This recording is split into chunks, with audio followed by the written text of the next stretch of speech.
You want powerful and reliable solutions from one single manufacturer? Then it's time to get to know the three-phase solution from Sungrow, a combination of hybrid inverter and battery. All you need from a single source, beyond the expected. You may find a detailed installation video of the three-phase hybrid on the Sungrow YouTube channel. In this video, we will focus on the installation of the battery. Before starting the installation, please read the safety instructions in our manual. The Sungrow battery is designed in a modular way. This gives a maximum of flexibility in adjusting power and makes installation very easy. The battery basically consists of a base, modules, top cover, and switchgear. So, let's get this done. You need a suitable place for the three-phase solution. This means it should be a room where no flammable materials or gases are stored. The ambient temperature should always remain between 0 and 45 degrees Celsius. Furthermore, the battery needs to be well ventilated and should not be exposed to direct sunlight, rain or snow. All screws and plugs required for the installation are already included in the delivery. You only need your own tools like screwdrivers. And off we go. Check the user manual to find out which height to place the holes for the wall bracket, which is needed to fix the battery to the wall. It depends on the number of modules you are planning to use. The bracket will be mounted on the top battery module. After defining the right position, you need to mark the position of both outermost holes for drilling. Take your drill with a 10 mm drill bit and drill at least 70 mm deep into the wall at the marked points. The needed dowels are included in the delivery. Now let's start with building up the battery. Pay attention to leaving enough space between wall and battery. This is mandatory as the cabling will come out at the back of the battery in the end.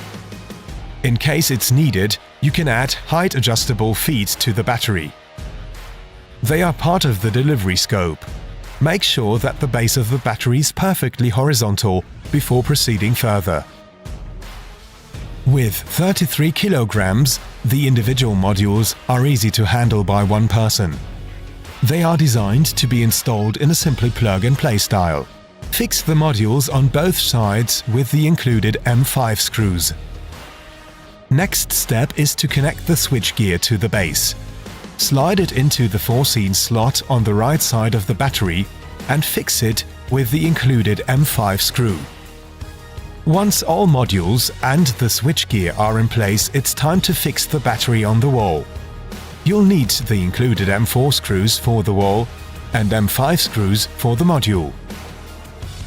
Now let's come to cabling. The battery has 4 connectors: grounding, P+, P-, and one terminal for communication with the hybrid inverter.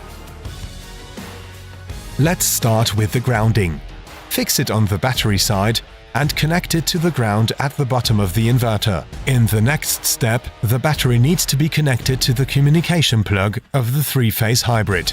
Take the pre-assembled communication plug and connect it to the battery.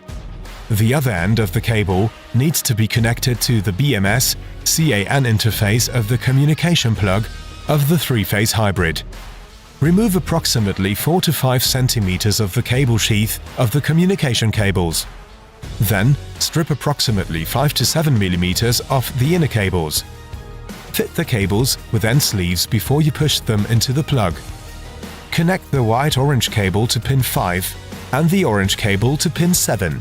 Connect the battery power cables to the P- and P+ port on the battery side. In the next step, the cables also need to be connected to the three-phase hybrid.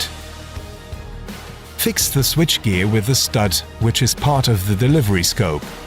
Make sure that all cables are correctly positioned to fit into the intended recess in the cover of the battery. Place the cover on the battery and fix it on both sides with the included M5 screw. Clip in the side cover. That's it. Quick and easy. Beyond the expected. Now it's time to start the system. First, switch on the AC circuit breaker and second, the DC circuit breaker on the left side of the inverter and on the right side of the battery. Wait for about 10 seconds till the status LED on the battery starts blinking. Press the power button once. When the light shines continuously, the battery is ready for use. If this is not the case, please refer to the manual, where you will find a breakdown of the different light signals. That was it. The system is ready to run. If you already have set up the hybrid inverter in the iSolar Cloud app, the battery will automatically be detected and added to the system. If you still need to set up the whole system, you may find a detailed commissioning video on our YouTube channel.